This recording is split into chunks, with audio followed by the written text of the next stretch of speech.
ద్వితీయోపదేశకాండము 6వ అధ్యాయము. నీ దేవుడైన యెహోవాను ప్రేమించాలి. మీరు, మీ కొడుకులు, మీ మనుమలు మీ దేవుడైన యెహోవాకు భయపడి, నేను మీకు ఆజ్ఞాపించే ఆయన కట్టడలు, ఆజ్ఞలు అన్నిటినీ మీ జీవితకాలమంతా పాటిస్తే మీరు దీర్ఘాయుష్మంతులవుతారు. మీరు స్వాధీనం చేసుకోడానికి నది దాటి వెళ్తున్న దేశంలో మీరు పాటించడానికి మీకు బోధించాలని మీ యెహోవా దేవుడు ఆజ్ఞాపించిన కట్టడలు, విధులు ఇవే. ఇశ్రాయేలూ, నీ పూర్వీకుల దేవుడైన యెహోవా నీతో చెప్పిన ప్రకారం పాలు తేనెలు ప్రవహించే దేశంలో సుఖశాంతులతో బాగా అభివృద్ధి చెందడానికి నువ్వు వాటిని విని అనుసరించాలి. ఇశ్రాయేలూ విను, మన యెహోవా దేవుడు అద్వితీయుడు. నీ పూర్ణ హృదయంతో, నీ పూర్ణాత్మతో, నీ పూర్ణ శక్తితో నీ దేవుడైన యెహోవాను ప్రేమించాలి.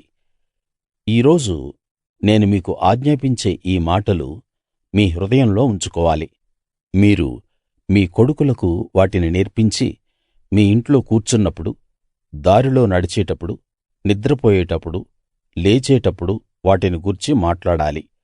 సూచనగా వాటిని మీ చేతికి కట్టుకోవాలి. అవి మీ రెండు కళ్ళ మధ్యలో బాసికంలాగా ఉండాలి. మీ ఇంట్లో గుమ్మాల మీద, తలుపుల మీద వాటిని రాయాలి.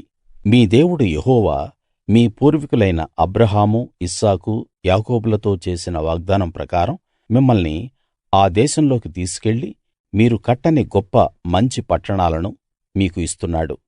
మీరు నింపని మంచి వస్తువులతో నిండిన ఇళ్ళను, మీరు తవ్వని బావులను, మీరు నాటని ద్రాక్ష తోటలను, ఒలీవ తోటలను మీకిస్తున్నాడు.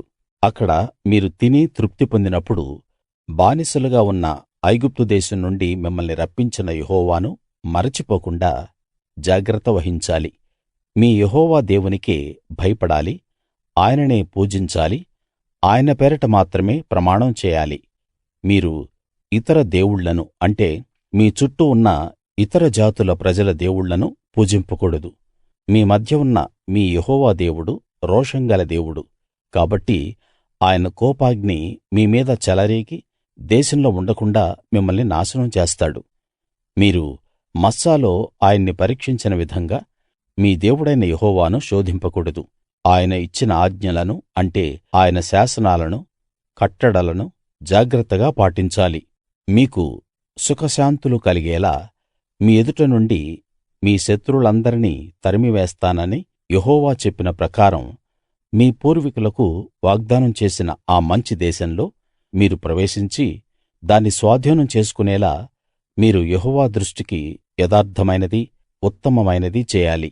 ఇక ముందు మీ కొడుకులు మన యెహోవా దేవుడు మీకు ఆజ్ఞాపించిన శాసనాలు, కట్టడలు, విధులు ఏవి అని మిమ్మల్ని అడిగినప్పుడు మీరు వారితో ఇలా చెప్పాలి. మనం ఐగుప్తులో ఫరోకు బానిసలుగా ఉన్నప్పుడు యెహోవా తన బాహుబలంతో మనలను విడిపించాడు.